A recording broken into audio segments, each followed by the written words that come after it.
as we go into bank. All right, finally. Stop talking, casters. Get into the game. Yeah, we're in here, ladies and gentlemen. Let's get this show. Let's get it started in here. As finally, we get into bank map number 1 between Team 1 and BootKamp. Finally get to talk about how they actually play things. Castle will be picked here by Panico. Not surprising. Ion on Vigil. It's a defense in. You're trying to figure out what that Portuguese translates to. It's basement, okay. Basement. Okay. But this is where we see Castle probably the least on this map right now. So that'll be. Vigil will be interesting, that's for sure. Now, that roaming does work fairly good on this particular bomb site because they get very focused down in that basement. So, for example, what I was talking about with the server stairs leading up to that hatch, that does become a big point of contention for roamers because roamers will use the server stairs to flank around behind. And when attackers come in through the garage or when they come in through the sewers, yeah, there's not a way to get around behind them right there, but that also means they're very focused on not clearing out the roamers for the rest of that site because they're coming in from the outside.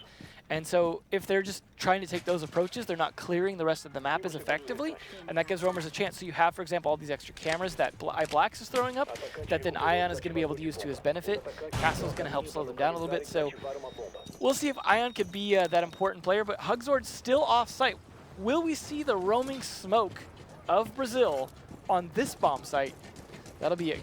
This is one, much like Laundry, that's always a big surprise to see a roaming smoke on. I kind of want to see how they put up the blitz as well, because obviously it can be fairly malleable with the way that you're playing here. Now, interestingly enough, there is no Candelas to be played with. There's no Ying. They go for the Twitch, which Seiya here is playing her. And Twitch has been such a rarely played operator that I think this will be perfect here to take down GDN's mirror window. Yeah, outside of Astro, he's like the lone Twitch player practically most of the time, and he's still playing it, which is good. You know, stick to your guns. Hey, literally. F2 is best gun in the game, if you ask me. See what it did to that window right there? It was just brutal. Tearing it up. Poor thing. But they are at least going to clear the top floor. Light took a smidge of damage, but he's going to be able to move around. Now, this is where it gets tricky. Ion working with Blacks, who set up his cameras, and then the castle barricades we were talking about are going to help this defense along with the mirror window. That's a lot of resources committed to open area, which at some point they're going to lose. They're not going to be able to hold the whole time unless and they that's fine. them. That's fine. That's what they kind of want to happen as well. But I still think in general, like the more resources you commit to a site that you're going to have to fall off of, the harder it gets to defend the site once you get down there. Then again, looking at how you're setting up a defense downstairs, the shotgun from the Mira and the smoke are usually more than enough to help the setup. Yeah, for the most part. So reinforce. Yeah, you're not really going to reinforce things around because, well, you don't really have to worry on an attack on that same plane. You know, you have the elevators to look for, but then you'll use up the rest of your reinforcements upstairs. Well, they are opening up a lot of holes here to be able to fight through that. We aren't seeing a double mirror strat that we do sometimes see on that site, but they are going with a more traditional have the hole on the open side. But only a minute left, and they're still focusing on clearing this roamer, so maybe it was effective in terms of playing that. And this is going to force M-King all the way around, take a bit of damage, about 25 HP, just to get to the sewers. Honestly, for the blitz, that's a big deal. Because, that's a big deal. Especially with the smoke still in play, as well as C4s from the Valkyrie and the Mirror. And then, of course, impact nades even from the Castle, as well as the Vigil. He only has one left, but that's more than enough to do some damage to Blitz, who has now worked his way into servers. There's that little impact nade coming out, waiting for that potential push in place of a little bit of a C4. But it's a good way to use some utility early without wasting your C4s and still pushing them off. So the interesting part is that they already popped all the mirror windows here thanks to the Twitch. They'll take a bit more damage on the Blitz. Failed to stop the plant. Yeah, they're just going to go in for the plant. The kill from Ion will come down. That's the one anti-roam that they had upstairs. Black should have clear line of sight. As Ion only was able to take down the Zofia. The Diffuser is really at the edge here. They go for the 1v1, and M-King will get the shot. He turns around and gets shot in the back. I'm not sure why he's looking behind him. They don't have a Claymore set up by the Habana, and they're afraid of a push from the back for some reason. Duds will go in and get the kill, but that's the one they should be afraid of. It's Ion that now gets his second kill. Habana goes in. That's 2K for her. Turning around, Lipe trying to save the game here as Lipe will finally get the headshot and clean up Ion. Honestly, a sloppy and very time-consuming attack to set up from BootKamp. Well, they spent 2 minutes clearing the roamers and didn't clear them. And then somehow, even with Team 1 getting the kills that they required, all it took was just the Blitz ADSing and killing the castle inside. At that point, they might as well have just gone in at the first minute because they didn't really do anything upstairs. They didn't push out Valkyrie or the Vigil because they were both hanging out upstairs to get the flanks still. So, I mean, yeah, they tried to get some access from that hatch, but then they just lost it anyways because they didn't clear out the people who were going to shoot you in the back when you're watching it. Having a hatch that you have to watch does you no good if you can't trust your own back. So that was definitely a little bit of a misplay in terms of that attack, but Habana did save it there with the SMG, doing some nice work with that. And then, of course, Lion did help as well, catching out the Vigil so that he couldn't peek as aggressively as he would have liked. So Light doing 3K there, some good work. Ion, though, put in some good as well on that Vigil with 2 kills. Fortunately, that was not 5 kills, therefore BootKamp going forward in what, as I said, I think it's still a Team 1 favored situation so far, but they are bringing out the first Dokkaebi. Yes, that's a little bit different from my point. That's the trio, though. Yeah. They got Jackal, Dokkaebi, and Lion. This is the ultimate anti-roam here, because in their mind, they're expecting a lot of roaming. That's how you clear it out within the first 2 minutes, is you bring every resource you have to do exactly that. And then, of course, they've got exactly what they need to push into sight. They're gonna have the smokes. They have the Ying.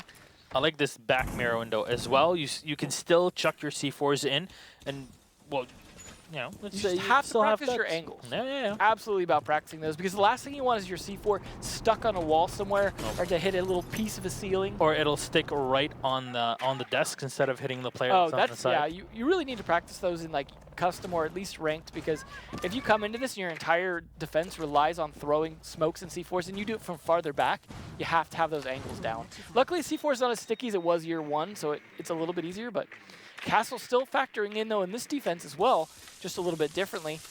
They are going with that mirror way back. Doesn't look like a double mirror strike. I couldn't see if there was the other one there or not. Actually, not sure where they set up the second one. Didn't see anything looking into garage. But they don't have the roaming smoke, so that's good as well. They're playing it down sight, and they're going to try and clear this top floor as quickly as possible. Only have burned 1:10 so far. It doesn't look like there's anyone actually upstairs, so I think they're doing okay on that, as long as they can get down on site with enough time. And they do have thermite down here, and that wall like you were talking about earlier. That's the way that they set up we were talking about before. It makes it a lot more difficult without having soft destruction to blow it up. Of course, the Dokkaebi has set herself up to possibly call, you know, one of the roamers that are present, but in this case, there's nobody here. It's a full turtle downstairs. And BootKamp does not have a pulse to play with. They'll have to rely on the back mirror window, and that's the way to do it. If you want to have a mirror window looking in. It looked like they had a Valkyrie watching that one spot. We saw just a second ago, black eye there. So that actually will replace, I guess, the pulse in this case. Something we were talking about last time when they switched from Jarvis on Monday off of pulse and had that extra intel from the cameras instead. So I feel like that is a safe way to do it without having someone that's just hanging out in Gold Vault. I do think it's a good alternative if they don't take it out. And with you're sacrificing the Zofia or the Ash here for the 3 anti-roam operators, and this plays very well into the hands of M-King, who's playing on his castle. But 40 seconds on the clock, they'll get the call from That was good timing, that stalled them defending the defuse plant. Well, smoke's going to get thrown out as well. They're going to spot out Duds' camera that has been set up on the side. Legion mines as well have been set on the main stairs. As Duds is setting up, all the smokes are going to get rushed in as well as the Candelas. You see the rush, but they go all the way to the side, and Duds will still land the hit on Hugzord. The spray, though, from iBlacks will get one of his own. Icon has not been able to trace anybody just yet, but the diffuser will get set and on the side. That is even more difficult for the defenders to go and push through, but the hatches are not open because they don't have a Habana. They focused on the thermite to open the sidewall, and the sidewall being set up the way it was made things a lot more difficult for the attackers to go through here. They'll spray into the diffuser, and the Jackal Ion will get the kill on Intact. The second spray from GDN. Angle trying to push through. Light spraying in, he'll get 1 kill, and now exchanges with the Valkyrie. They still have 10 seconds to make this work here. They try to go in, but Ion already gets a kill, and they gets the last one as well. The Jackal doing the damage here. It's Team 1 to pick up the attack, and it's working fine for both teams. There's a lot of times we don't get to see a lot how good Jackal's gun is in terms of recoil control. C7E has No recoil. We just don't see a lot of first-person firefights from the Jackal a lot of times, and I think that was a good demonstration of it. And that's a great plant spot. That's a difficult one to get to. We saw the previous round how barely in the room that defuse plant was. That was deep in the room. But they played against what they were doing. The C4 actually, they seemed to know exactly where they were playing in terms of they did get one C4 kill. Surprisingly, though, not a double kill, which is exactly what worked there. Plus the Legion rotating around, not being successful. The first line, of course, stalling him out, so he couldn't continue to move, and then he still ended up getting killed.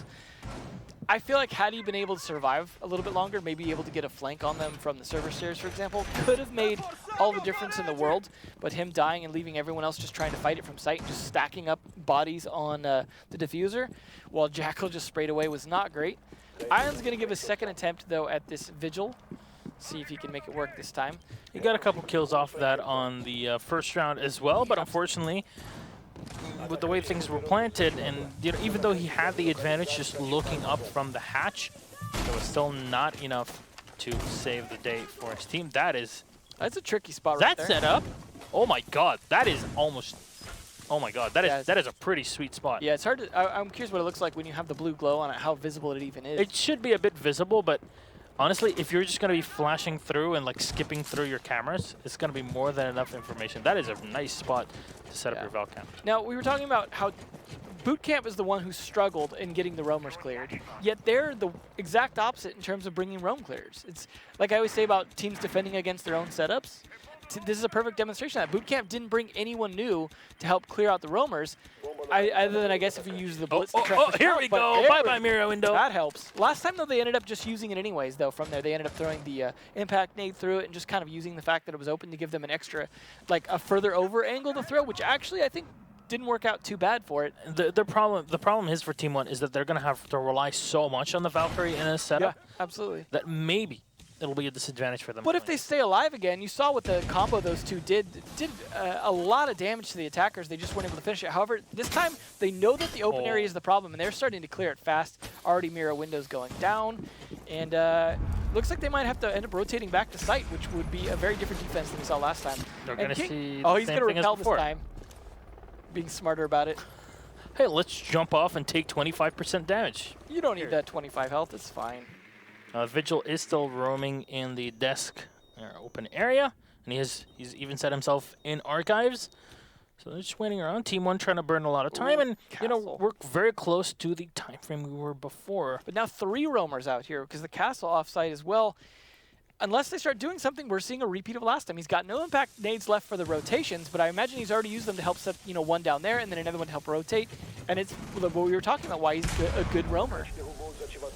But 54 seconds left, and they haven't made a dent in this defense yet. It's not good at all. Ion can definitely rotate in. He does have an impact nade to play with. We'll see Panico waiting around on the extended barrel on that UMP. And no push has come in just yet, as we've just seen the first E1D being popped. C4 is being ready. They're ready for information from the Valkyrie here, who set up a fairly interesting Valcam. RC intact throwing around with his Zofia. And diffuser will get dropped on the floor. So they try to go for the plant. Now taking a lot of damage here, the Mira, but they are still, and she will be down. That is a huge shot here. Now the Habana will get the kill on Blacks. MK1 will get taken down. Panico with the spray. And down on the floor still is GD, and Hugs are pulling up very close to the CCTV, but they're pushing around from both angles here. Ion will get one kill, and that'll be a defense win with no plant being set down. That was a very interesting round because the C4 was thrown, but obviously with the Mira being shot, the C4 was thrown to the side and not exactly where they would like it to go. The Valkyrie cam was still up there. They had the positioning for everything. And the attackers just kind of grinded to a halt. They were just hoping it would win gunfights, right? Oh, we'll just kill enough of them at this point because, well, you know what? I still, again, I question why they spend so much time on the roamers if they're not going to do anything with that. It seems like it's a big waste of, because you saw what happened right there. They lost on time, not on gunfights. Yeah, they won some of their gunfights. They lost some of their gunfights downstairs. But the fact that they were fighting 5 and wasted 2 minutes just to fight 5 again is showing that BootKamp is not learning. If they do a 3rd round like that, I mean, it's not great. I mean, they did win the one thanks to Habana, and that was very close. Again, that was dependent on the gunfights. But that's the thing. We always repeat that. Do not depend on the one player winning every single one of his gunfights. If there's anyone I'm going to rely on, it's Ion, though. At that point, 6 kills versus the rest of his team, max of 2. He is a very effective roamer. I will give him that, that's for sure, especially on this map. He's kind of doing to this map what Jarvis was doing to Chalet. Yeah, that was definitely a great bit of vigil play from Jarvis on NA. It's cool to see that operator really kind of hitting its stride in terms of being effective, because I think there was a big question at first whether or not that would be an operator we would see picked and used a lot. Canadian definitely had faith in them, but we still were like, oh, a lot of people are not necessarily feeling Ranger was feeling it as well as Canadian, and that was it. The rest of the regions were like, maybe. Maybe we'll put him out as land as like a crutch card. No. This has been a lot bigger of a pick. Now Team One, again, bringing out the same anti-roam. Last time we didn't see them necessarily catch any roamers with it, but they at least were able to clear a lot faster, potentially. And that's really what matters, is getting control of the upper 2 floors is, I'd say, a little more important than getting the kills, but don't do it with only 50 seconds left to actually do something with that information. So the speed helping. As you said last time, though, not having the Habana could have hurt them a little bit, but it looked like that hatch was soft this time. Jackal does have the shotgun to be able to open that up as needed. Could be Ying on the shotgun as well, so they are going to get some potential utility out of that. And then, you know, what you're saying with Dokkaebi, but then last time there wasn't the roamers to even call, so it was like they brought all this anti-roam. Now they actually have the mirror upstairs, though, an open area to try and defend that. So that's where they're going to have to try and pressure that out as quickly as possible. I would like to see them actually try and take this Echo out in Garage as well, if they can. Not an easy thing to do, though, because he's got that ACOG. He went with a deployable shield as well, which we didn't see where that's set up. And he's going to go with a Supernova, which makes him very ineffective in Garage. So this seems like a very poor choice. Honestly, knowing how great the MP5 is at sniping headshots, I'm assuming the play with that is to be able to go into sight and help clutch it out.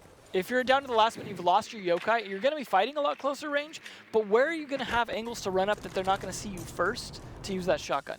I still question it. Well, I mean, we'll see if it plays out. They are going to try and counter him down here, and they do have the advantage in range. Yeah, the Lion will try to peek in. Of course, the V308 does so much damage at range that the only real way to deal with them, if you're an Echo, is to combo, well, obviously, your yokai, and of course, your MP5 in this case. You only have Supernova. You have to play very close up on the angle, but the Lion can play a bit of distance. They can drone him in. They'll give him information. He's just going to play time, really. He's just going to try and delay him as long as possible to go back in. Oh, no. Seiya moving. Well, that's fine. He's still in a safe position. It's not terrible. It's not just that. It's that the Lion could have pushed up if it weren't for the fact that the Legion was spotted in the back and like, okay, you know what? I don't want to face 2 of them. Yeah, absolutely. They are going to go for the plant now, despite the smoke killing Thermite pretty much. Still manages to get halfway through his health. C4 will get dropped from Light, who's playing upstairs with the mirror. A bit of an odd position to be up, but Blacks will get one, and it rotates in from the stairs and gets the second one. That is an easy kill there, but Light will get one more headshot on to Hugzord, and that's Candela is now out of play, but that's not the problem. Ion will get one, and they 100% now know where the last 2 players are. Blacks will just run in, guns blazing, with the SMG-12s, which leaves Light all alone. They'll have to open up the hatch, but with only him being alive, they're going to know exactly where he's going to come from. And you see now the attackers are positioned where our defenders already were before, and Ion yet again padding the stats here, gets the headshot, and Team One in control of the game so far. Yeah, this is what I was saying, was if Team One are doing this well on Bank, then I worry about Clubhouse and Coastline for BootKamp. So far looking pretty heavy. I do suspect if BootKamp can adjust, or at least fight this bomb site better, they can make a bit of a comeback, because we did have Team One winning downstairs, which means they're going to switch to Teller's Archives now. So we have not seen that defense from them yet. It may be an inferior defense, but they're still going to be bringing the castle and a mute. So if BootKamp can clear it a little bit better, they are bringing a Jackal this time, so they're showing that at least on this bomb site they want to play a little bit better, because this one is even more important to clear that top floor, and so they're going to commit the Jackal to doing that, as well as they're actually going to bring a Thatcher and a Buck this time. So I hope they take this mindset of bringing different operators to attacking the basement again, because there's we're going to see that basement defense next round no matter what. Very, very likely. Or not next round, I'm sorry, 2 rounds from now, unless Team One just shuts it out. Very possible, the way that Team One has been playing. Now, they won't just be relying on the impact nades of the castle here. They'll have a mute as well. It'll be a big help in their defense. So. iBlack's definitely with a lot of interesting spots here. Definitely a practiced black eye thrower. Looking for a better spot. Besides, that one wasn't where he wanted it to be, but he's going to help control this top floor without being there. His disembodied presence. Definitely doing some work. Because, like I said, the top floor is really important. If you can help defend the rooms without giving something over to Jackal, that's even better. Now it'll be interesting how BootKamp actually go about clearing out the roamers, because we've seen how strong roamers can be, just delaying the push happening into the CEO here with having the Valkyrie, or potentially, well, the combo between the castle and the mute. So this can really slow down the attack, and if they can get the kill on Buck, this gets exponentially more difficult for BootKamp, because then they'll have to rely on a quick rush into, well, the main doors, and that's not really something you want to put yourself in. Well, they're definitely going to put in the work to clear out CEO quickly, which, as I said, they're not defending directly. They're using the cameras there to help with that. They know they're in CEO now. This is a situation where they could try and even do a C4 play if they can call it out at the right time with the camera.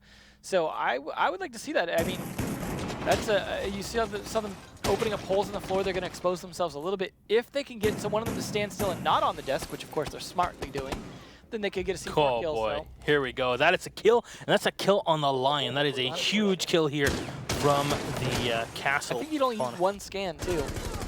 Oh. Though this was a bit of an odd position for Black to be in. Now, the thing is, being set in archives, you expose yourself a lot to attacks from the back. We've seen rushes, especially with 1-up in the U-Play Day, where those can very much be deadly for the defenders. But at least they castled the window, so exactly. Give them that. And now Panico will set to the side of it, so they will have some protection, somebody watching the back. And GDN taking quite a bit of damage, almost dropping the Buck as well. Yeah, the Buck's really not getting a whole lot out of his Buck utility here, other than opening the floor just for breathing space, because he's not getting any kills out of it. We're not seeing drop grenades through just yet. But at least pressuring Panico just doesn't seem to be doing much. When you look at his health versus the rest of the defenders, he's not doing so great with this play here. He's just kind of hurting himself. A C4 will get thrown out by Intact, but there we go. We'll get the kill Intact on the Buck. We'll drop the mute, and that's the C4 now hanging on the wall and not really able to do much with it. Still could scare them if they don't know whose C4 that was. Oh, they're trying to find the head angle, but no, Panico can't get it. Now, Team 1 are in a bit of a precarious situation with 22 seconds on the clock. The rush has to happen. The Thermite will get the kill on Panico. It's one down. GDN to play close up with the Mira. He'll drop the Buck. That's a pretty big kill here, but see the Thatcher running in does, but last kill from the C7E. The Jackal rotates it around and gets the kill on Ion. This was a round starting off pretty well for Team 1. BootKamp were able to drone things around, and they got themselves in the position that they wanted to before losing anyone. Then they lost the Lion. Then the Buck got precariously low. He did manage to trade it in and kill, and that's where I think things turned around. That's the thing. They wasted the mute, and then they had the play from behind where they're able to kill the one defender that was set up on the side. I believe that was Valkyrie. I think the Valkyrie on this. I mean, that was the first kill, was the Valkyrie. So, yeah, it was just, I mean, it definitely came down to, as I was saying before, gunfights at the end, and that's what BootKamp seems to be relying on a lot. And also the overly aggressive play of Team 1, I think, trying to get some of those frags at the end. Like, they didn't need to be playing. They could have turtled a little bit better. Their aggressive plays, as you saw, is what resulted in the last two of them dying, just by overdoing it. And so they were hoping that that would work, and it did not. So both of them need to kind of control that level of aggression towards the end of the rounds. Lipe doing fantastic work along with Duds on BootKamp. Still not enough to keep them in even points here, especially with Ion and Blacks also doing great work. Hugzord still, as we were saying before, is struggling to kind of get kills at least, but he is on the Ying, not necessarily the one always needing to do the kills. He's definitely bringing some utility, and they are again bringing their anti-roam. So we've seen them bring the same lineup every time, and it's worked fairly well. Unfortunately for them, BootKamp not roaming, so not necessarily catching anything, but having safety in that, knowing that your upstairs is clear, has worked out mostly in their favor on their attacks, which is why they're a point up. They're 1 up. 1 up. 1 up. Well, we'll still see the triple anti-roam that's being picked up by Team 1. So they've got the Lion, they've got the Jackal, they got the Dokkaebi. It's very possible that we'll see the Lion pushing through Garage yet again. There's no Echo to deal with, and last time wasn't really that big of a deal for Team 1 to dispatch. And of course, having the Dokkaebi just running around the stairs once they get all the phone calls in and the information from the Lion looked like Jackal. it's actually on the Teller's archives as well, so it's going to be a little more effective, I think, on this bomb site because you don't need to clear the bottom floor. Yeah. You just clear the top floor and that's it. So they should be able to push them out very quickly. I mean, we saw BootKamp get pushed out pretty quickly. They were just very aggressively fighting through the roof, so that the Buck had to kind of play more carefully. But there goes the drones as well. Like, that's the way you want to do it, though. You drone before you face check for the footprints. But they are going to definitely clear out as much as possible. Lone office is one you definitely want to make sure because there's only one way in and out of it unless they open the wall. So clearing that pretty much keeps it clear for the rest of the round. The interesting thing is that we say, you know, Latin America in general, but with these two teams, they love this aggressive play style. We still don't see an Ashe. And yeah, or Zofia either. Well, we've seen Zofia a couple times, but yeah, she's not really been that big impact on the round. Necessarily. Well, we'll push Seiya back here. As you see, the defense is very much focused on open area as of now. And they'll spray in here from the kitchen. Can't get really any shots on the players in the back. And Dudson, of course, playing on the Bandit. I think that's the first Bandit we've seen, potentially, which is... And he's got no C4. Interesting choices. The barbed wire not nearly as effective as it used to be. Still useful in a lot of situations, but not the powerhouse it once was. Oh, Jackal. Jackal will track the Valkyrie, I believe, in the back. Yeah, there we go. We'll have to stand still for just a bit. And so far, it's been a bit calm. Team 1 really burning the time and taking their time, really. Making good use out of this castle to actually castle it up pretty effectively. Now, the 2 hatches are really your biggest problem in open area, but they're watching those the same way you would in Laundry and Oregon, for example. There we go. Smoke's going to come in, and this will force and prompt the Mira potentially out of position. Seiya will stay on the back here. It's intact as well. We'll even use Smoke, and we'll get the kill on Hugzor. That's a great start early on. Ion peeking in, and they're waiting until they get the shot on the legs, and that's one. He spots the second as well on the back. Well, that's Seiya still alive on the Valkyrie. 16 seconds on the clock, and the push has to happen here from Team 1. They've lost those Candelas, so they can't use them for an all-out shock, and now a push. You know, it's going to shock Empty. He gets one. He'll get dropped immediately. Lip will get one. Now Duds has to turn around. Blacks will get one. He'll drop the bomb diffuser. And there is no time, unfortunately, with a second that they required. Blacks was not able to win out the round. That was the frag to end the round. Yeah, absolutely. The Dokkaebi comes in, ready for the kill, and just a second too late. Second too late, and that's really that was the great thing about that defense in open area as well. And that's the thing, is the defense in open area is completely what won that round, because they spent all their time fighting it down to like the last 35 seconds. Like, oh, that's right, this isn't even the bomb site. We've still got to get into archives or tellers here. Yeah, we have some of the utility from Thermite to do it, but that takes time as well. And now we're going to see Montaigne here. So talking about Team 1 being able to defend the basement again and BootKamp needing to adjust, they're definitely going to try this round. They're bringing a very different strategy. They're going to bring Zofia, they're going to bring Montaigne, they're going to bring Thermite and Glaz, and then of course Lion. They're just completely different here. This is BootKamp adjusting, and I this is hope like it works for them. This is like we're watching Penta actually, with the way that BootKamp have this set up with the Monty, the Zofia, the Glaz, the Thermite, and the Lion.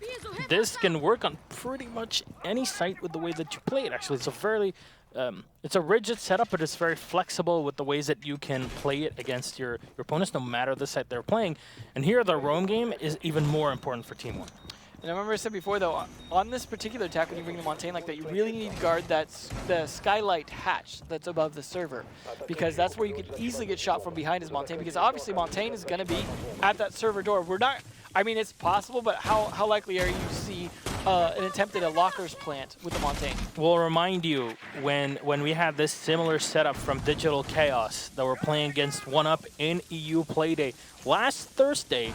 It was the roam game that won it out. The hatch is open, so the roam game going to be that much more important to clear out, and BootKamp have not been effective at that. So if Ion and iBlacks can stay alive, I don't think this Montaigne's going to be all that effective. But they do at least have a Glaz. that will probably not be in an exposed position to the hatch, I would hope. But Montaigne going down pretty much is part of the strategy overall. You lose him, and then you're just fighting gunfights, as we've seen BootKamp do time and time again on this attack. Well, Duds will at least try to secure the back area here. He'll set up a Claymore to make things a bit more difficult for those roamers, just mentioned. Monty will reset. He'll spot the fact that the hatches are open, and that's something that they are, of course, afraid of. You see the Valkyrie cameras that are set up watching Skylight because they know the Skylight hatch, again, is the easy way for them to shut down the attack, and the Montaigne especially. They've got at least the Castle and the Vigil off roam, and then iBlacks as well. So again, the 3-man roam, the same players, same operators last time, but iBlacks could be in a fight here pretty soon against that Lion. We'll chuck in the grenades, even trying to delay things as much as possible. The Montaigne will take just a bit of damage as GDN will chuck up the C4 and land the shot even from behind, but the Lion and the Zofia are moving in. Lion, though, will be able to get one Panico. Sprayed on, just giving one for his own. It's 3v3 now, and Panico in a great spot. That's the hatch we mentioned before, and will be able to land the kill. 1:11 on the clock, and this is a very fast round as Ion get one more with the SMG-12. Last alive is intact. And he's going to get insta-tapped by Ion as Team 1 shut it down. And we mentioned it at the start. The roam game is going to be what wins it for Team 1, and that is exactly what happened. That's why I love angle grip, by the way. Yeah. That quick ADS with the SMG-12 that already has a faster ADS, you will win any gunfight 1v1. Yeah. A lot of times it's personal preference, but if you can control the recoil with an angle grip, absolutely use it. And I feel like at this point, it is... I mean, yeah, it's still a possibility for BootKamp to come back one more point and take this overtime, but I feel like even some of the rounds they won were so close to Team 1 winning them that I don't see this map going over to BootKamp. I do got to applaud them for trying to adjust, trying to play things differently, but the problem is the adjustment they made wasn't the adjustment they needed. The adjustment they needed was to stop the roamers. They shut down one of iBlacks out of the 3. It's not like they really changed up what they're doing on defense. They're like, we'll play 3 roamers upstairs, and that's not being shut down other than, oh, we'll maybe kill one of them and hope we can still plant. Clearly not effective, but they also fell prey to that C4 kill because of the way they tried to plant, because they knew they were going to be playing with it, the glass, which Team 1's now going to try the same strategy. I feel like with their thoroughness in clearing the roamers, they're going to be a little more effective on it, as BootKamp do not play near the roam game that we've seen Team 1 doing. And again, that's important for the Montaigne especially, but also in this case, the Thermite to be able to do his thing as well without having to worry about his back. Now here the fact of the matter is BootKamp will be bringing an Echo. It's going to feel completely... time. Yeah, that hopefully it isn't, but this will be an interesting way of seeing things, because before it was like, okay, we can roam and get all the kills and, you know, clean up the round and have control of the hatches. Here we're going to rely on the Echo to just hit the Monty as it comes in. This is a bit of an older way of dealing with the Montaigne pick. Now, it's something that we used to see, well, looking back at Gamescom and even before that, Season 1 and Season 2 of Year 2. So a new format, Season 4 and Season 5. Now, I imagine they're going to anticipate that Echo being in the garage again. So if they could just kill him like they did last time, then that's going to be a complete non-starter for him to do anything. They're still going to have at least 2 C4s and 3 smokes potentially, so between that and the Legion Mines, which of course can help stop a plant, and the Echo Drone, they do have a lot of denial utility. So BootKamp are like, we don't need to roam because we have so much to deny that plant. And they are going to be slow planting because they're using the Montaigne, and that's going to be there to bait out all of that utility as much as possible. But when you combine that with the Echo Drone, as you're saying, that can be pretty effective knocking him off a shield, because that makes a C4 the potential to actually do that much more damage to him because he's knocked off that full shield. You have a smoke, so obviously you have your canisters, you have goo mines as well from the Legion, you have 2 C4s that can be played from the Valkyrie and from the Mira, and then you have the Echo as well. If there is anything that screams, stop the plant, it is this. Yeah, and the Legion also going to be good for Montaigne, but they didn't actually set it up like that, unfortunately. It would have been great to try and catch him. So there's the Echo Drone getting set up in the site. No mirror window as well that it's set up. Well, that's an interesting choice. They'll have it set up in the bag most probably here. Yep, there we go. C4 will get thrown in, and they try to combo it here with the Echo. They'll do a lot of damage here to the Monty. Absolutely. They're not able to get the kill. They'll force the Valkyrie to rotate around as the Lion will pop his E1D. And this is the moment that they'll use probably for the plant. Even Valkyrie here is going to get spotted for just a millisecond, and they know and it's her they know they'll have to face the C4, but they're trying to rush this as quickly as possible to expend as much of the utility as possible from BootKamp's defense. Well, they are doing a pretty good job of that. They did lose half the health on Montaigne, but 2 C4s off the board is good. There's still some smokes used as well. And if they can kill that Echo drone, if they haven't already, that's not a terrible place to be. That's a great spot, if you ask me, for Team 1 now, because all the candles are going to get thrown in, and it lands right in the hallway. Hugsor will get one here. That's a great start for Team 1. They'll plant the diffuser, and now it's the BootKamp that have to go for the retake. And unfortunately, with this setup with no C4s left, this is an extremely difficult retake to do. Nigh impossible unless there might be a miracle. And you see the Monty's just ready. He gets all the information. M-King needs to move in, and we're not even sure if he still has that yokai alive. So Ion has complete control of any rotation from the site. Panico gets the kill. GDN with one more. They'll spot the last 2 players. It's M-King and Life on the Mirror. And on the Echo, the Mirror will get the kill on Ion. And that's able to snipe out the glass, but they have all the information needed for the last 2 kills. The Blacks runs in with the Monty, whips up the P9, and gets the final shot here. We'll spot the Mirror, get the information with her as he starts dancing around on the site. And that was basically a setup where you either deny the plant or good luck retake. Yeah, you just fight it at that point. And fighting a glass on an angle like that depends on one thing, which is hitting him from behind at that point, because you're certainly not going to get him at the front. And Ion just dominating double 11 digits. of 4. Oh my Light god. doing a great job though with duds. I mean, those two definitely put up a good fight, and that's part of the reason they have 3 rounds. But it's definitely not enough. That was T1's map pick though. So winning your map pick doesn't spell too bad. As I was saying earlier, maybe BootKamp have something good in store for Clubhouse if they're going to pick it. But if it gets all the way to Coastline, still looking like a 2-1 at best. And that's what we're focusing on. Winning Bank will give you a huge advantage coming in to our next maps, because now we've seen how the defense was very malleable for Team 1 on basement, and really on all the sites, but especially on basement. Now we're heading into Clubhouse. You have to play Church most of the time. You know, this gives BootKamp an advantage, because if you think about it, the big difference between those 2 teams was the roam game of Team 1. The roam game mostly doesn't exist on Clubhouse. That's a very good point, actually. So this was actually, you know, if it plays out that way and they don't figure out a way to roam, this plays into BootKamp's hands and was a good map choice. Maybe it'll be a complete refresher, and we'll see completely different operators that'll play. This is the most interesting thing to see as well, how mirror windows will get set up on the Church wall, whereas will it be a full reinforced wall, or will there be soft walls as well integrated? Will there be mutes?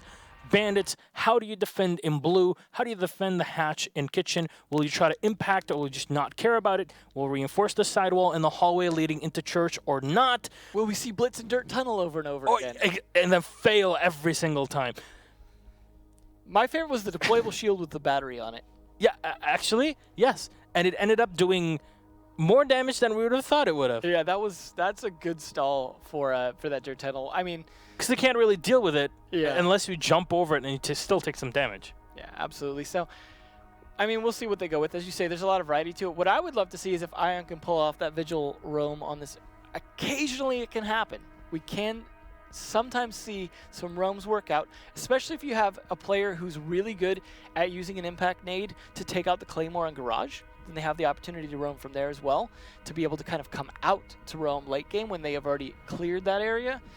So if anyone can do it, I believe in Team 1 to be able to try and get someone to squeeze out of sight and do something. Obviously, when they're defending bar, the more opportunity to. But we'll find out. Maybe a Vigil upstairs? So that's what I'm hoping. In the closet in the office, maybe. Something like what you've seen before. I believe that was Latin America, too, that was getting a little crazy with that.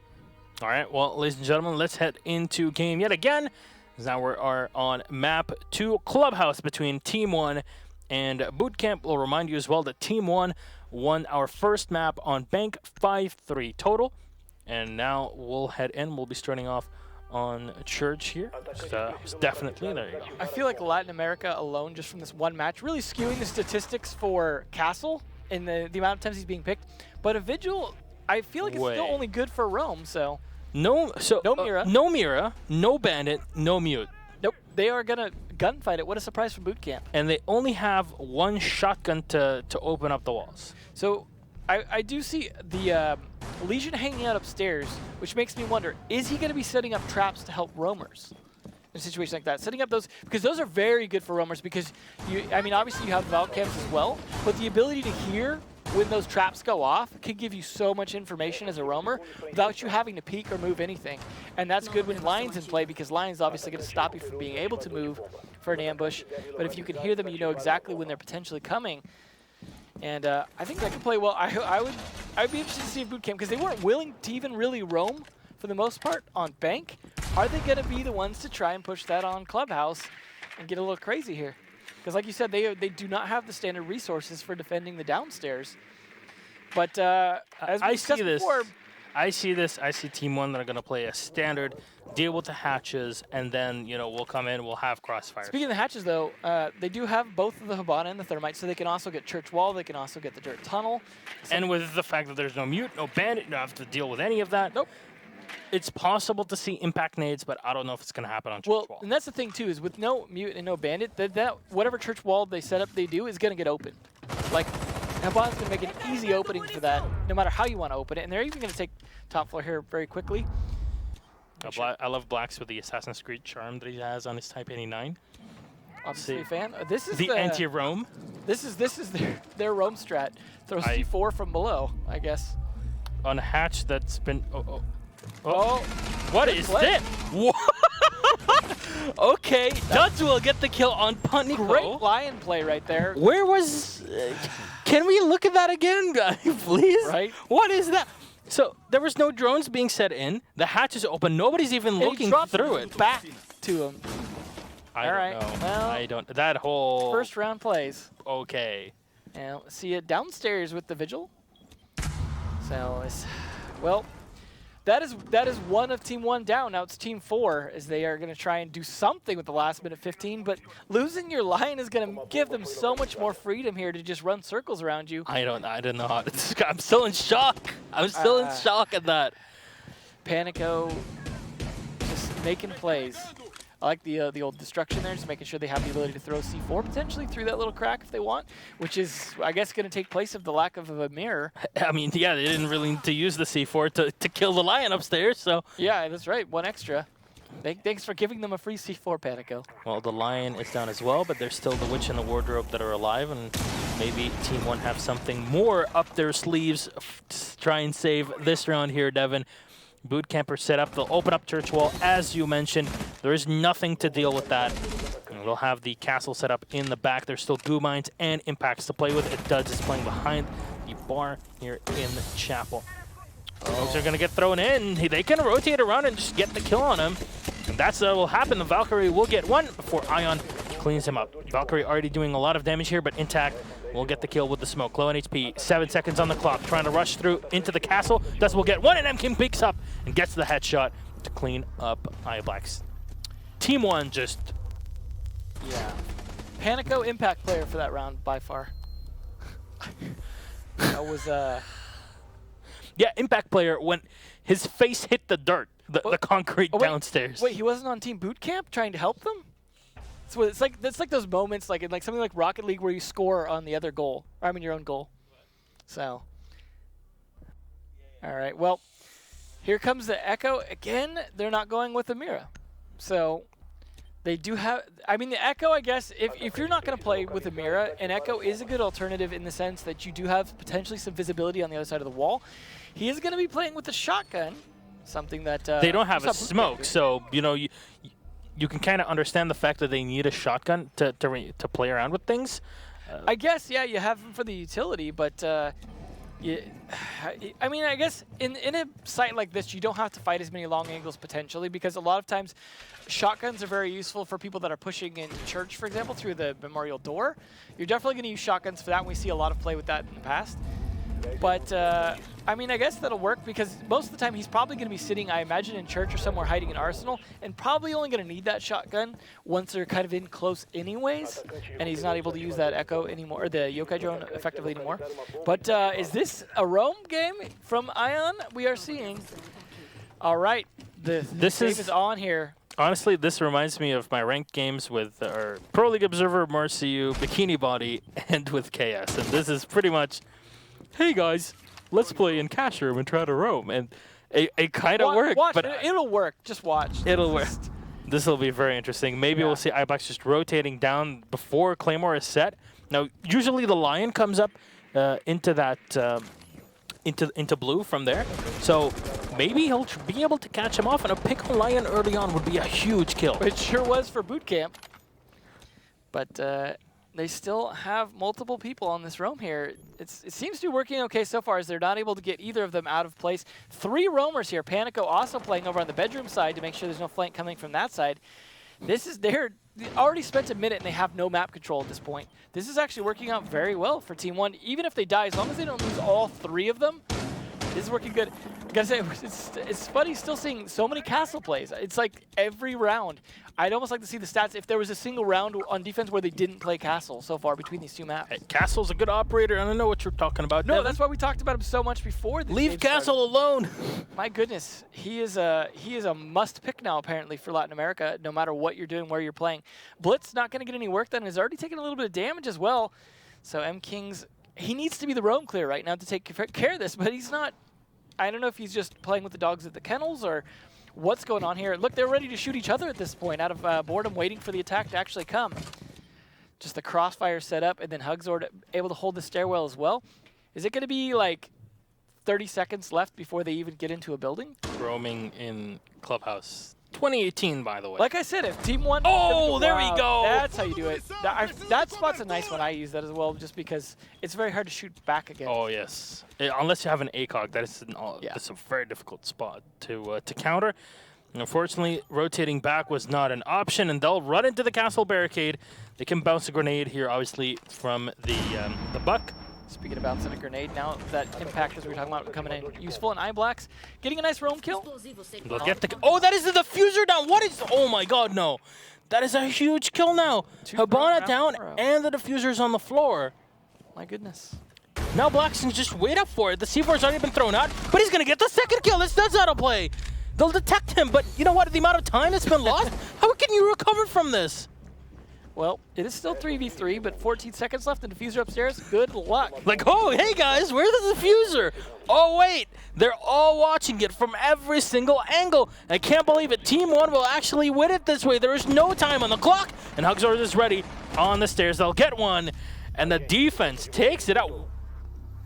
These 2 rounds were just like mind equals blown. Well, fish, I got my wish on the roam game from Team 1. That was wonderfully executed and also poorly executed by BootKamp in terms of roam clear. I mean, they did a good job covering each other. Don't get me wrong, like they have a good roam game, and BootKamp obviously couldn't deal with it, but BootKamp proved they couldn't deal with roamers on bank either. And I think that's going to be their undoing on a map that typically, like I said, was a good pick to try and stop roamers, but that certainly is not going to stop Team 1, showing us how it's done with the 3-man roam game on both maps. They obviously, all 3 of those guys work very synergistically together. As you see, you typically have iBlacks and Ion working together, and then you have, Hugzord, who's just like, it's cool, I'll be that long roam, the deep roam on a different side, to be the extra bit there. The Rook and the Dock, ACOGs when you're playing defense here. The tilt comes out. And, well, you have 3 ACOGs. You have the Echo, you have the Dock, and you have the Rook. Finally, we don't see a Supernova. They're going to play it very turtle, I imagine. Well, again, yeah, finally no Supernova. That's a good choice there. I mean, you still have the Bearing 9, which is a good weapon as well, especially on Habana. But when you're sniping around with the Echo, you're playing with the Echo, you want to get those long-range shots. You want to benefit from the fact that he's a very useful 3. Oh, will it be a run-out? I'm sorry, 3 armor. They want to. He can definitely get a kill here. Checks construction. Nobody's there, but here's the shots rattling through on the west side. And, well, he's just going to fall back, and Intact will have already opened up the hatch for them to rotate. Now, the thing to point out is, we talked about earlier defensive wins being a thing for Latin America. We saw 2 defensive wins in a row, which means we're going to see 2 bars in a row. Can we remove those from the stats, though? Like, those don't really count. Yeah, I'll make sure to let the stats people know that we're going to have to scrub the stats and bias them. Is the pool table reinforced from... Yeah. Now, we were talking about the 3 ACOGs, and this is the site to be doing it on, though, because this is the site that really benefits from ACOGs, and we typically will see 1, maybe 2 if Echo and Rook are brought out, or Echo and Dock. But to see 3 here, I mean... They're not expecting... There's nothing wrong with the setup. The thing is, we've been mentioning, like, both teams have been wanting to go for the 1v1 fights, and BootKamp are definitely focusing on this here. When they have 3 ACOGs, they can deny any plant, but that's because they have the potential to get kills. But will they actually realize that potential? Who knows? C is going to need to get pushed out of here because he has control of above the pool table, which does look like they want to potentially go for a strip push. That was a nice spot there by Blacks. He's going to get some good intel on that rook. Try to go into stock, though. GDN's going to set up his thermite charge on the side of the garage wall and try to rush in from there. They have smokes as well to play with the Ying to come in from the side, and that's the best way to counter the fact that there are ACOGs to play with. Yeah. But that small door from the main lobby will be a big deal breaker. Yeah, no, I agree with this. I think it's probably better to attack stock when you're dealing with that many ACOGs, and it did. I thought maybe look like a strip club push earlier, but definitely going to be a stock take. They are stacking up. They've opened up the walls with the thermite on the garage. They've got the angles they need, and they're going to clear them out of that site. And now it is all on the ACOGs to fight this against the Glass, though, who is a good anti-ACOG. And especially with the smokes that have been thrown out, they'll spot one player running into the side. It's basically to give them a bit more leeway. I don't know why you're peeking again here. As Dodds definitely has the ACOG to play against in that angle. The Echo, unfortunately, could not set up his yokai in a correct position, and he might just lose it here. No, not just yet. That's 2 kills coming in the way and make that 3 for Team 1. The Twitch setting up on the side here as they leave the Echo and the Rook alive. Ion, clear point of view. You can try to yokai him as much as you'd like, but he's not budging. He's going to hold that angle.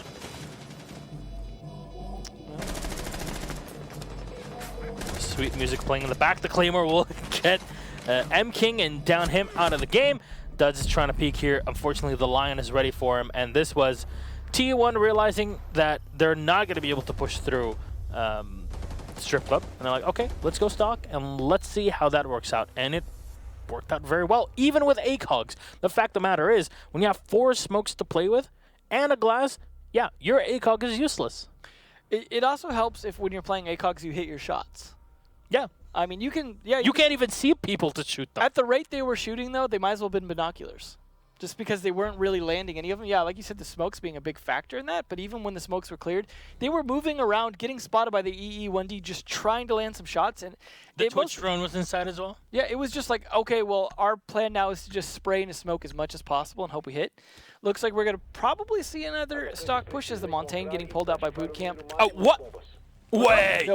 No stock push. Well, I mean, maybe still a stock push, but not the same kind of stock push. Okay, Cash Room in Pro League, by the way. So all right, Team 1. Castle is like super important for this one, that's for sure. But they are going to go with a pulse as well, which is going to be interesting. That's going to be their way of getting intel on what's going on outside the room. See, this is where our ranked games come into play with our own experience.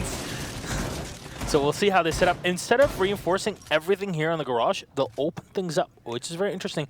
They'll have only one wall to deal with here. They might even open the second side. They're giving themselves a lot of flexibility to fight this. They want to have those walls. For example, the holes in the garage make it that much harder for them to sit comfortably outside because you can crouch and peek up as well to try and pick people on the roof. And it's what are you going to do? You're going to watch the bedroom. You're going to watch the cash room window, and you're going to watch down there at the same time. Good luck with that. And Montaigne going to be so ineffective at pushing this for the most part. I mean, yeah, they can try and open up a wall and try and push him from the cash side. But that's going to be a tricky one to actually pull off. And they've even got a mirror window set up in the garage to be able to look into it. And then, oh, boy, that is the perfect spot to sit in. How do you counter that here if you're the defense? That's why you will see usual reinforcements, because that is an angle that is so difficult to deal with. You'll open up the second side, yeah, maybe, but not here. They've got a mirror window to see him as well, so they know where he's at. Like, they can look straight at him. So it's not terrible, but yeah. You also have to be afraid of the hatch that's above you, so it's too constrained to be playing in, and that's why you don't really see Cash Room being picked up. It's an honorable thing to try, but there we go. As you said, they're going to open up the side. They have M-King as well. They can already burn through the castle barricades, but with the mirror window being set in, and with the fact that they can still use the Habana here at BootKamp, they don't really have to deal with much. In a way, this is playing into BootKamp's strength, which is not clearing the roamers, because this site is so exposed to the outside, they didn't really have to. They're still going to have to worry about bedroom potentially from the other side, from the flank, but outside of that. And there are 3 C4s to play with. Oh yeah, this is going to be a C4 party as soon as they start trying to push in through that opening that Thermite created. It's just going to be problematic, and that is where they're going to need to try and expose the Montaigne as much as possible. But this is where Panico is going to be a big factor. That if he can see exactly where Montaigne's standing, hit him from below, then the push is just about delayed out. Oh, there we go. Oh, the Thermite will bait it out here. Zion will go down to Duds. Opening fire on the Lion. GDN maneuvering himself here on the side of the Monty. Unfortunately, can't hit the side of the arms. The Lion is waiting from the other side as well. And that's the Thermite. They just open up both sides here. Seiya with one more, leaving 2 alive. Panico does not have a C4 to play with. Cyblacks last alive. Is he going to get the kill? Yes! Oh my god, he drops the diffuser! And he'll get the kill on the Monty. But now they have to deal with Panico. He's the last man alive, and he's trying to find the second angle. He's bamboozled. He couldn't spot it. The diffuser, no. Oh no, he drops. Whoops. Through the hatch as well, and that is going to take up so much time to maneuver back around. But at least this will make it so BootKamp have to watch an extra angle, but with 3 players alive, they already have all of those in check. And we'll see they know where he's at. They already opened up the side of the wall here where Panico will have to run in. And he is so afraid. And we'll see the kill from Duds, who's just going insane here. Timing things correctly as well with the E1D to use his last charge right at the end and then force Panico into either taking a 1v1 fight or being detected. Well, I mean, he did an okay job of killing the Montaigne, missed with the C4, but did still at least stick it with his gun. Unfortunately, reloading halfway through that, but just Team 1 with some round throws. First off, throwing a Lion down into the Lion's Den Memorial for no reason, and then picking Cash Room. Some unfortunate choices being made from Team 1, who are a great team in terms of when they're actually playing it correctly. And then they pick Cash Room, and you're like, well, okay. I don't think they'll be making that choice again, even though it was like, I mean, you would think from watch them prove you wrong. Yeah, please don't. Prove me wrong on the Rome thing, or prove me right, I guess, on that, but Panico at least has 5 kills despite his line drops. Hopefully won't do that again. They are set up pretty good like they were last time for their attack on this bomb site, which they're going to be attacking now that the bar and Cash Room is out of the way. We'll probably be going back down to at least 2 basement defenses yet again. I imagine BootKamp just going to be hanging out downstairs as long as possible, of course. But they are setting up mute jammers, interestingly. So last time, remember, I believe they didn't have a mute or bandit to be able to deny. Yep, there were nothing. There is a Mira, so here, you look at this from BootKamp, we're like, yeah, this is pretty standard. You'll either have a mute or a bandit. Now, obviously, the two differ in the way you're playing them. You can't mute trick, if you will, just like you can bandit trick. But also with mute, you can cover 2 walls with 1 jammer instead of having to use 1 bandit battery. The extra flexibility. Yeah, so it's just a different way. They end up doing a similar thing, but you know, one of them doesn't destroy the utility, but just blocks it. The other one obviously just breaks it off. At least Hibana can't pull the discs back off the wall, so there is that. That would be very interesting. Just fidget spinner animation. Yeah, it takes a while. You got to pull them off one at a time.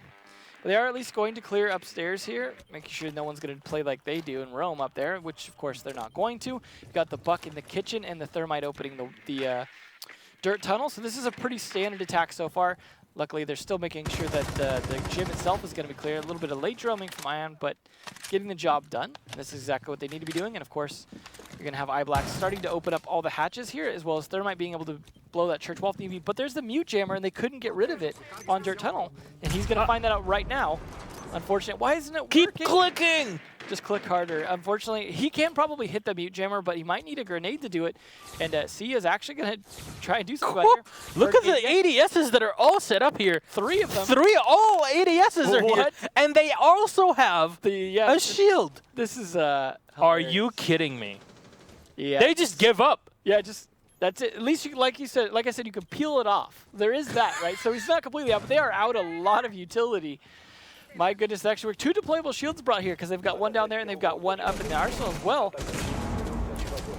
The defense can still, here from BootKamp, reset and use their last mute jammer, but they're going to, keep it in the back. We'll have Duds roaming around here. Main entrance to church, just checking through the stairs. Oh, Might be able to spot the 1v1 fight. He hears a player moving around up top. There we go. The slow creep up now. Oh, Oh, can't find the headshot. He'll get dropped, and that was Ion. He takes so much damage in this. Down to only 25, and very good use here of the skeleton key. Does not have to expose himself to win that 1v1 fight. The mirror window will get smoked.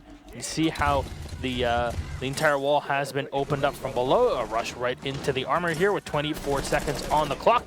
The Fuser will get dropped. That's 2 kills for mKing on the Mute Bootcamp, dismantling Team 1. This is their map, so 15 seconds left. At least the Lions are still here to go out there, getting angles on all the hatches, but can't actually get to the diffuser, and that's going to be a big fail here for Team 1 if they can't make that happen. So, again, mKing with the Mute gets one. Panico will straight up go for the headshot here on Leib. But there is no time, and there's one player in the back that's already been down and couldn't finish him off. And that was a bit of an awkward round as well, as the way that the reinforcements were set up from the defense in the back of construction. I'm going to chalk that round up to the 3 ADSs. Jammer, 3D ADSs. 3 ADSs. Now that means no 2 ADSs mute anywhere jammers. else, but yeah. 3 ADSs, 2 mute jammers, and a shield. Yeah, that was worthwhile. And the funny part is, though, all the utility they wasted, they could only pick the thermite charge back up. But for the defenders, they could have picked the shield back up. They could have picked the mute jammer back up. The only thing that they were expending was the ADSs. And they would have burned them anyway. Actually, most of the time, the Havana will just use, as we mentioned before, the Kairos to burn it. But you can't from that. Well, I suppose it's theoretically possible that Habana could have proned and tried to fire through that and burned all of them, but you don't guess. That's the thing, is you don't know there's going to be 3 ADSs. Because you can't drive a drone in there to find that out, right? Because and there's no way a Twitch drone can hit that mute jammer, so like you can't find out what's in there other than by just continuing to throw things at the problem. It's odd that we're spending 45 seconds actually. Hey, an ADS and a mute. Look at it. Been probably the most interesting clubhouse play I've seen in a while overall. Roam play, the 3 ADS stack down there, the cash room, the lion drop. They are definitely trying to make sure we are not bored on this map, that's for sure. It's definitely very entertaining, to say the least. But it is an advantage to BootKamp that they're a point ahead, but it is their map pick. So we could, I feel like with the way Team 1's been playing this, we're probably going to see map 3, unfortunately, for Team 1, who were on such a strong start. Well, we'll see how this blitz is going to be played. mKing from BootKamp. Of course, they have the Thatcher. Here, they don't really have to deal with too much. 3-man roam game again. It looks like, at least from the operators, there's iBlacks. Yep, they're playing the same game as last time. And there's 2 in cash room that are playing there, and Panico is set up in the bedroom as well. So yeah, the exact same. What is this? What? Wait, an extended shield. Okay, with the castle playing behind it, with the Echo drone as well, the Yokai helping out in defense in the kitchen hallway. They are not going to let them get in the building again. And Panico can even use this to run away. They are... I mean, I like this, at least for the team they're playing against. This is fun. Very effective. Yeah, they are just going to deny building entry, period. Like, oh, you want to get to site? Well, you've got a lot of... Innovation, Devin. These are new things we're learning all together. Patent pending. Patent pending, that's for sure. Oh, there we go. Nice spray. Still can't find the kill, though. Half health. Half HP on Blacks. He'll drop into the back here, trying to maneuver himself maybe back into blue. Lipe will not push. Oh, maybe he'll finally get into the garage at least. Well, there we go. Seiya will get the kill. Nicely done. That's the Legion out of play, and Lion will have to drop through that. Oh no, C4 won't get hit, and they'll actually spot the Valkyrie. Maneuvers away from the fuel dump. Oh, he's going to deny that plant, though. He's just waiting for the plant to be partway through. There's the Echo drone going off. Oh, he's almost getting the kill on the player in the back here. But all kills will go the way of BootKamp here, as we'll even get the knife on iBlack's. Last man alive is Hugzord going in for the 1v1 against the Blitz. And you know what? When there's Blitz coming, choo-choo. Oh, boy. Oh, he even downs him! Still loses. Oh, my God. Unfortunate. Hugzord can't even see what is happening here, and Lipe will just come in and finish him. This is... What is this? Well, that time, thought maybe the 3-man roam was going to work, but they said, you know what? Forget this building. We're going to clear out garage, and then we're just going to push in from the other side. And you saw they got into Arsenal very effectively because, well, 3 people were off-site in the site that you rarely see anything less than 5. So, points for trying to be innovative again and trying some different ideas with the deployable shield and things like that. But now you're on match point. Now you don't do anything silly like Cash Room or the 3-man roam when you're potentially going to go. Honestly, if they win this round and then still end up losing, I'm going to be disappointed because it's going to be like, well, you had the. Why did you go for Cash Room? Come on. Yeah, that was. You know what? They're trying. There's still a map up, so definitely a possibility. And like I said, Coastline favors them. So, you know, we'll see where. I never say no from our Coastline. Well, let's just say that. Yeah, no, we're very likely to see it here. As I don't see the way Team One have been playing Clubhouse, I don't see them coming back 2 rounds in a row. Let alone getting further than that.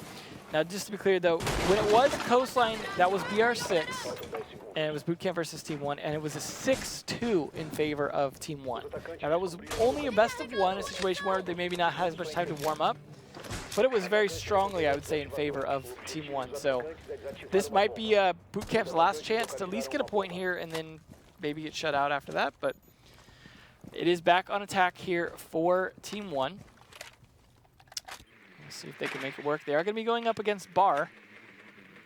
No Cash Room, as we said, because BootKamp are being a little smarter than that, and they're not going to go with 3 armor, 3. They're going to have play. 2 ACOGs to play with. The difference is they're going to switch out the Rook for a Pulse and get some better idea where they're actually going. We'll see if that pays off. I'm not sure the Pulse is necessarily going to give you a ton of information because there's a lot of places he has to expose himself to give that information. He could be there to try and counter taking cash so that they can deny stock longer. And they can play it from upstairs. Yeah. I mean, we'll see. He's going to get some utility. The question is he going to overexpose himself to get that information? Now, will Ion even go up, open up the hatch, and help out his teammate jumping in? Maybe it'll be a good spot for the Twitch to try and go through. Or will the Twitch, as you know, what's usually been happening, just push through the lobby, well, and then you're like, no. The Twitch drone just got taken out in the bar, so it definitely got a camera or something at least. You could see it shot the taser. They can open through and just push through the lobby, and that'll be a pretty quick rush as we saw from before. They'll have the Twitch just holding off from the lobby, and the rest of the players just come in through garage or enter it just going in, because here you still have a glass, you still have 4 smokes to play with. It worked really well last time. They were just blind firing the smoke. Interesting, Lipe actually playing a lot closer to the stage that time. I feel like they're waiting for the push that hasn't happened yet at this point. They're getting a little antsy, expecting that stock push, but it just is not happening. They do have all the utility they need to rotate around and do a strip club push if they want to instead, but the Candelas are a little less effective because it's less of a closed room when you're trying to get cool with those Candelas, because the half wall is going to block a lot of that. Now Black's watching through, well, into the main lobby. Fortunately for the defense, the Leipzig will not be peeking through just yet. Just stay back. M-King has to fall back beyond the pool table. Nobody contesting him from the big window just yet. At least Judd's is playing downstairs safe. And we're at 44 seconds on the clock here, and no downs just yet. Lip will boost himself up for just a bit of HP here. The Doc finally seeing those syringes being put to use. As Intact has the SMG-11 in hand. He's holding the site, and unfortunately for him, the last second he'll get taken down by Panico, but Lip will take the refrag. GDN out of play. The Thermite, not really the biggest of losses. Lip will be spotted in the back to see Panico running in here, setting himself up in the kitchen, watching the hallway. Huxard comes in. Diffuser has not been set just yet as Panico gets 1 more kill, and Dutch trying to play the stairs very close up. The Lion is in the kitchen. They'll try to push him, but here we go. 2 kills very quickly. Will the Diffuser be set down? Yes, it will. Last second here. And Dutch going in for the 1v1. He'll land the headshot, but he has 12 HP on the board. And well, I guess he has to go through 3 players here from Team 1 that are staggered 1 by 1. And Blacks comes in. Doesn't even need to pull out the 44 mag, as we'll see the FAMAS cleaning things up here. Quick spray at the end. The pulse will fall down. And that will be... that'll be a quick one. Yeah, they don't seem to have a good counter to that strat. The smokes and the Candelas plus Glaz, of course, is a formidable force to reckon with. The Ying was very low on HP and couldn't really do much in that position. Still, smokes are really what is doing a lot of the work for the Ying player, so it's... Overtime? It's hard to fight. I mean, they had the ACOGs, but as you said before, those don't do a whole lot of good when you're shooting through smoke. It's just they tried to play some different angles that time, tried to counter a little bit better, but the Lion seemed to read into that. Yeah, he didn't get that kill into Pulse, but at that point, the Lion had done his job in stopping Pulse, freezing him out so he had no time left while the diffuser went down, so he couldn't even counter the diffuser. So the Lion played it really well in helping out, along with obviously iBlack's on the Twitch as well, doing some good work. But this is it. This is what decides if we go to overtime or Coastline for Team 1. If they can bring it back and take it, we might not see Coastline after all. As long as they don't go for the 3-man roam, which they are not set up for this time. So it seems like they've learned their lesson. Hey, we got away with it once, twice was probably greedy. We're going to go with a more standard defense this time. They're going to be bringing the Mira and the Bandit. They're going to be bringing Jaeger, as you see some of those ADSs put down. Grenading from that ADS is a bit too close now. Depending on how they're going to set up the defense in construction, in Dirt Tunnel, it might be a bit too exposed and just get shot down, and it'll help the they're probably attackers to push through. Dirt Tunnel as well because they've got the Bandits. So, or I mean, the Blitz, yes. Yeah. So they do have a Thatcher as well. They'll be able to take out some of that. So if they knew the ADS was there and they wanted to push blue, they could also Thatcher that. Although it's kind of hard to do so when you got someone looking through the window straight at you. But they are trying to counter anyone playing these stairs as well, something that did work once before. But this time they're not roaming, and he's still concerned about the roaming. I like how he did the repel as well to get a little bit of a different angle. In case they were ready to counter that, they could fire straight through that, but he's going to use a nice adaptation. So I like that coming out from Duds. But unfortunately for them, what worked last time, not going to work this time because the roam's not here. You see the reinforced sidewall here. It won't be bended from what I can see, but that has proven to be a very tough nut to crack before. Oh no, one of those mute again. One of those discs is off there, might not open correctly the way they want. I've been actually having that a bit too often nowadays. I'm not too sure what's going on. That's going to potentially stop the, I mean, they may still be able to crawl through it, if not crouch through it, but that's going to be kind of a pain for them. As you said, the mute might also be stopping it as well. They do have the Thatcher, though, who could just take care of that, but that is going to be some of that utility down. One battery left still as well from Bandit. He's got his C4, not going to be going with the barbed wire, so he's going to be useful in here. Not going to know exactly where they're at, but he can definitely deny a little bit. Unfortunately for him, he's forced off, and there's that reinforced wall you've talked so much about before. I love reinforced wall, but 1v1 and the Lion goes down. Unfortunately, poaching might be illegal in real life, but not here, where the smoke just goes in, lands the shot, cleans them up. The drone will get taken out as well here for Seiya, so we'll have to find another way to enter. As you see, M-King pushing in. They're going to start expending those gas grenades from the smoke of Team 1. Only a minute left, too, and they're just now getting into Dirt Tunnel. They do at least have some angles from Kitchen here, and this is what we've seen before, where you have someone like the Habana play up here with nice long angles on them, but they're not moving out of position. They're not giving themselves up in the back arsenal. And there's that reinforced wall, as you saw them just rotate using that. So they are fully taking advantage of this defense, and BootKamp have got nothing here. They lost their Lion already. They're not making any progress thanks to the smoke and the mute. And Drone's really the only one getting in. Look, you see Thatcher still watching that angle at this point. So not looking good for BootKamp. Oh no, they're trying to force them out here, or at least back inside, so M-King can contest in 1v1. Unfortunately, with 17 seconds on the clock, this is getting very difficult for the attackers to deal with. And here both smokes will get thrown out as they will have to rush in, but the Habana will get taken down with the shotgun. Now the Jaeger and the Bandit, and now the smoke to clean it up. 3 kills for Hugsrud at the end. And the defense from Team 1 will win it. And ladies and gentlemen, we're going into overtime. Wow. Having the Habana up there with the diffuser, I think was a bit of a mistake. I mean, obviously they were planning to just drop in at that point. But if you already have a blitz rushing in, have someone behind him rather than trying to drop it at that point. I mean, you're hoping that he's going to be able to distract They had no time. Yeah. That's the problem. Yeah. We mentioned it before, but we'll mention it again. We thought Lion is in here. Rounds have been ending much faster, and we thought maybe there's 1 or 2 teams that are going to be very slow on their attacks. Yeah. It's not been the case. Teams have been a lot more relaxed and spending a lot more time trying to set up before they push, so much so that they have to push with 15 seconds, and that's clearly not enough.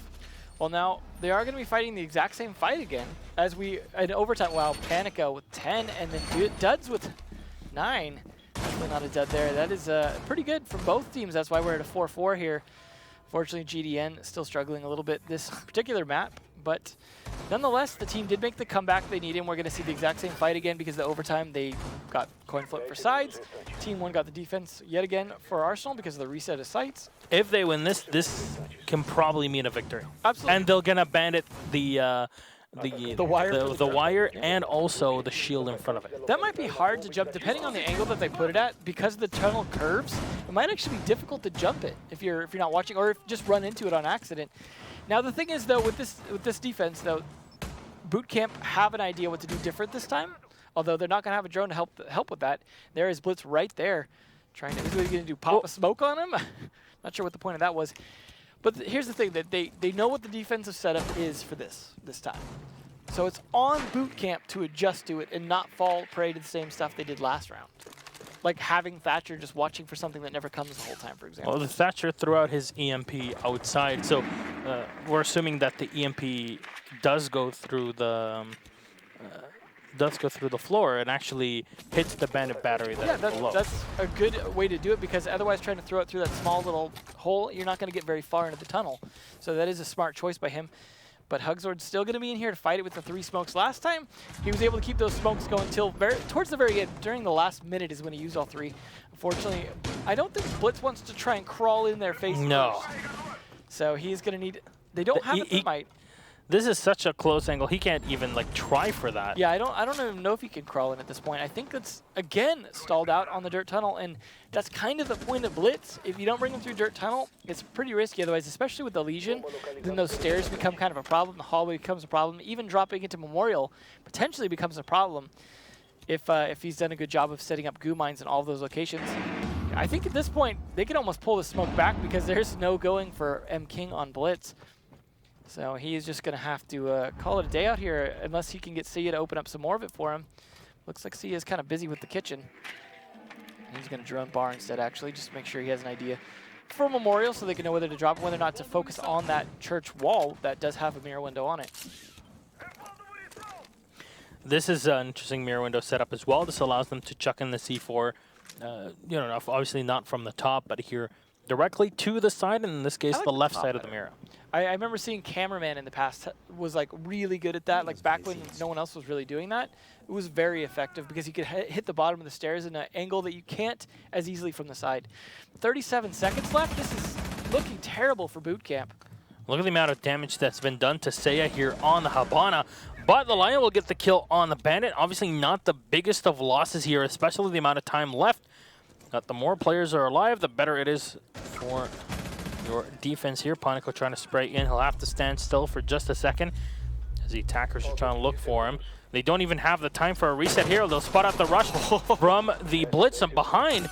And he won't... Oh, there we go. He'll be able to down the smoke, but the Legion will get the kill. There's 3 seconds on the clock as the Legion will get a kill in the back. And a double C4 coming in here from GDN. Intact will get 1 kill, but that's not enough to save the round. And Team 1 will grab the first win here on defense. And now going on attack with the way that they have been playing, this is very, very possible to go 6-4. At least for BootKamp, they don't have to play bar at all, because either they win this and they go on attack again, or they lose this and it's over. So there's that, because bar has been by far their worst for sure. But man, GDN though, at least going from 0 to a nice 2K with 1 C4, they're making up for it. That was a great C4. So helping save the day. I mean, I think they were going to lose that anyways, but that certainly sealed the deal for BootKamp, who did at least finally catch that smoke off guard. That was good play with some good aggressive push, but 10 seconds to push through dirt. Yeah, and Legion did a good job of stalling them out as well, because then he could sprint, but Panico double the amount of his next teammate down below at 6. So Team 1 looking strong after stopping doing the silly things they were doing that kind of worked but didn't. Outside of the 3-man room the first time. Now let's not talk about the cash room. Yeah, oh, they're going with the whole wall open here, it looks like. So they're just trying to get all of it, doing the old rectangle, try and clear it out. So that is going to be interesting if they can actually make that work. That can somewhat work against them, but generally isn't going to. They're going with just a crawl hole here in blue. Now they do have the blitz of Hugzord, which again makes me think they're going to go dirt tunnel, which we've seen the team's doing. They do have a Jaeger and a Mute. Are we going to see the three Triple ADS? ADS Yeah. double mute jammer. Are we going to see that? That is a Honestly, big question. this is a point where you're like, look, you haven't really pushed through blue at all. Teams just don't want to outside of like Necrox. Yeah. On EG. But that's the thing. If you've been seeing your opponents are dedicating so many pieces of utility, 6 total pieces of utility outside of the 2 reinforced walls, just to hold dirt tunnel, they know what's happening. And that's exactly what the ADSs will be burning here to try and counter the setup from the mute gemmers that are right behind the shield. Did he just Try want to another test it that spot. time? Was he just like, let me see if there's an ADS there? Yep, there is. Okay, I'm leaving. Like, it just seemed like that was kind of the idea. But this does keep Intact busy, I guess, but he can easily just pivot around and go to the other side. So it's not a big deal. They are going to at least get a grenade in there, and that does its job because that was just 1 ADS that time. So at least they figured that out thanks to 2 drones just sitting there. Oh my god. They're going to try to grenade the shield Yeah, and it and worked. then push in. Yeah. They still got a minute 30 left for this, so it really depends on Intact, who's now forced to set up a barbed wire real quick and pre-place a smoke. That should be interesting. They do also have C, though, I imagine with some Legion Mines in here that can give them a tip on when to hit that smoke. So that is a good play along with this barbed wire. They're going to bait them. See, as soon as he starts hitting this here, that's going to give away the information they need. Triggers 1 smoke. Oh, but now it isolates him from his teammate in the back. I don't know if this is going to be critical, but they do only have a minute left, so this is working a little bit in BootKamp's favor. We could see 1 more round out of this. Still not going to stall him out just yet. There's a good smoke right there. That's a decent chunk of damage, but this time, this is much more effective. Oh, yeah. The response from Team 1 is a lot faster, and we're on a 50 seconds with an E1D used, but there's 2 smokes and a lot of utility that has already been expended. Legion doing quite a bit of damage here with his Gumai, and GDN almost able to get the shot there, but will not work out. There's 33 seconds on the clock. Lion in the back, or Ian in the back, trying to get the kill. Hugsword will actually be able to nail the shot with his P12. Seiya and Duds will get a kill each. Now the smokes are out. iBlack's on the Habana, and Hugsword on the Blitz. So the last 2 up for the team. Diffusers all the way in the top side here in Kitchen. And try to push the Habana away. Unfortunately, Intact is on the side. iBlack's will run in. He still needs to set that diffuser down, but the Mira from Lipo is ready. Lipe, excuse me. And that's BootKamp that will tie it up 5-5.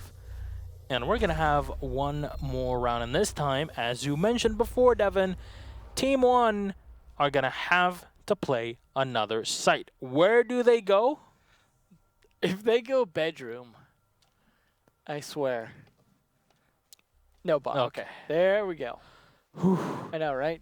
Take a deep breath. For what could be the last round, or it could be the start of map 3. So, I feel like it was definitely again a bad choice to have Habana upstairs, or in this case it wasn't actually Habana. It was they had a Thermite up there with the diffuser. So again, we have a Blitz successfully get in from dirt. And then they just have the diffuser lost upstairs because they get killed in Kitchen. Twice now that that's happened. I mean, I guess the buck behind didn't do any better with the diffuser, but at that point you might as well have had Blitz run in and hope he could play at the diffuser with a shield on his back. Diffuser rushing through the diffuser in Dirt Tunnel is just, in my opinion, not really a wise idea, because as soon as you lose momentum or you get dropped, you can't really do anything. You can't even drop from the side. It's a lot easier to come through from the kitchen and from the main entrance in the hallway than to come in from Dirt Tunnel, because... Well, absolutely. You can't just drop into Dirt Tunnel. You've got to go all the way out and around. But they're still losing it every time. That is an interesting run out from Ion. What is this? He is definitely taunting them at this point. Team. Oh, here we go. That is a very interesting play to go with. That's the Habana now eliminated. Now, this is the same lineup they brought when they ended up having to attack Cash, which of course worked really well because that was Cash. But will it work here? Because they want to go for the same stock kind of take. This is a stock take nope, with the Monty? They've got the Monty in the strip, so they're going to go for probably a bar door take instead of planting the bar door. Oh, and there's an Echo here. Yeah. This is perfect for Team 1, who can definitely push back opponents with the Echo. And, of course, the Rook having long-range potential alongside the Dock. It's a 3 ACOG play as we saw from before. This time with a, unfortunately, ineffective Bandit. They're going to have to open that up to try and take control of that room, but they are going to go for that door plant. They got to clear that barbed wire potentially, or at least keep them busy. This is where Glaz is very effective, because if Glaz can stop them from peeking that doorway, Monty can help get that plant down. All he has to do is stand in the doorway, Thermite comes up behind him, squats down, types in his email address, and boom, plant is down. So it's all in this Glaz to keep them busy here at this point. And some smokes if they have them, which of course Glaz has too. And see if they can do what could be the impossible for BootKamp here, as they've already lost the Habana. Surprisingly, though, that they have not tried to push the bedroom or the gym. That could give them a bit more maneuver. That is generally a mistake. However, the pool table is the more risky plant for that. Because they're not planting pool table, that's not as big a deal. So I feel like, maybe they can get away with this just fine. Well, you see the Glass just opening things up. The wall of the pool table, as GDN has set up his yokai drone, of course, getting as much information as you would ever like to have. They're going to shotgun the hatch here as Ion is upstairs, and that is the spot to be in. The second kill will come in for Team 1, and that's Blacks with the MP5 yet again. He'll drop Duds. Now Lipe trying to play the 1v1 angle here, but no one will challenge him. Ion is just still in the back, and they can't really do too much against them as they were already down on manpower. Now M-King has to come in. There's 37 seconds on the clock. Albex has already gotten the third one here on Intact. And this looks like a victor here as Panico gets one for his own. GDN dropping out of game, but it doesn't matter. M-King is all on his own, and Huxord comes in for the shotgun at Team 1. Clean things up with a 2-0 against BootKamp. And our prediction went correctly, but it wasn't. It was a bit too close to call. Well, Team 1, thanks for the highlights. Like, you guys made it entertaining on your 2-0, so you definitely That's did. why. Yeah, that's why it took them so long. You know, they're thinking of us, and you, the audience, as well, of course. Panico, with his 14 kills, but Duds, though, with 10. Like, both those guys stagnated on 10 for like 3 rounds in a row. But still 9 from iBlacks as well. So while it was only a 2-point lead, just the number of kills coming out from Team 1, especially from some of those players, fantastic. Some interesting plays overall on Clubhouse, I would say more so than Bank. But Team 1 clearly showing they are still the dominant team, despite